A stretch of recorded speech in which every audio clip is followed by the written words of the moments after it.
Ça y est, c'est le jour J. Aujourd'hui, on passe le bac. Bon, top ou flop? Et attends, je t'ai même pas encore dit qu'Olivier a tenté de corrompre le prof de philo. La famille, ça fait 3 mois qu'on se prépare pour ce jour et il est là. Il est arrivé et nous, on est calés pour passer l'épreuve. Les autres terminales de Mermoz passaient aussi la philo en même temps que nous et perso, j'étais pas stressée, mais en les voyant, j'ai ressenti une petite boule dans mon ventre du haut de mon grand âge. Franchement, on ne savait pas, ou peut-être qu'on a oublié, qu'il y avait autant de procédures avant les épreuves. Mais attends, on t'explique tout depuis le début. Déjà, on a cherché nos noms sur les tableaux pour savoir dans quelle salle on devait aller. Avant chaque épreuve, 2 élèves témoins et un surveillant extérieur viennent vérifier que les enveloppes qui contiennent les sujets sont toujours parfaitement fermées. Parce que les sujets arrivent directement de France et sont conservés sous scellés dans un coffre sécurisé jusqu'au jour J. Et ce n'est qu'après que le proviseur, dont là c'était la proviseure adjoint, a remis les enveloppes aux surveillants qui les distribuent ensuite dans les salles juste avant le début des épreuves. Nous, c'était particulier. On avait une salle à nous et un surveillant pour nous aussi. Il nous a expliqué les règles, on n'a pas le droit aux objets connectés, mais j'ai gardé mon téléphone en mode avion juste pour nous filmer rapidement. En fait, tout était prêt.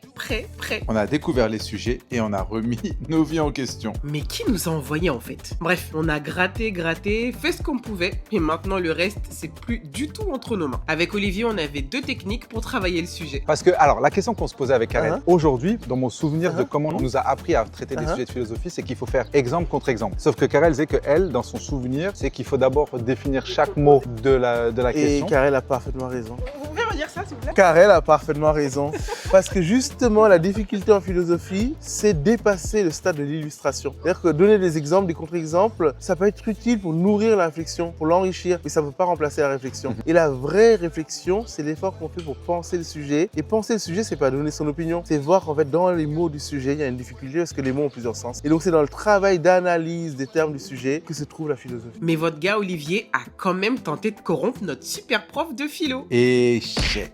Monsieur Salle nous a expliqué comment les copies étaient traitées ici. Toutes les copies, en fait, sont recueillies et ensuite, elles vont toutes être scannées et mises immédiatement en ligne sur le site du rectorat. Et nous, correcteurs, en fait, on a accès aux copies en fait en ligne. Et le gros avantage, c'est que ça permet d'avoir une correction qui est beaucoup plus collégiale. Parce qu'en fait, ce qu'on doit comprendre, c'est qu'on ne corrige pas à titre personnel. On corrige pour un jury. On corrige aussi pour une institution. Mais vous ne corrigez pas de copie du Sénégal. Non, ça c'est impossible. Nous, ça sera plutôt Côte d'Ivoire, Burkina. Et nos copies seront corrigées par les collègues de Côte d'Ivoire ou de Burkina. Et donc, en plus de nos 2 copies, cette année, vous pensez avoir combien de copies à corriger? Normalement, entre 130 et 140 copies. Vous êtes plus dur avec les premières copies ou plus dur avec les dernières? De fait, c'est un biais qu'on a. On est beaucoup plus sévère au départ parce qu'on a des exigences personnelles. Et plus on corrige et finalement, plus on a tendance à être un peu plus indulgent. Et voilà pourquoi il faut quand même revenir sur ses premières copies. Donc, si vous pouvez corriger la copie de Karel en premier avant de corriger la mienne.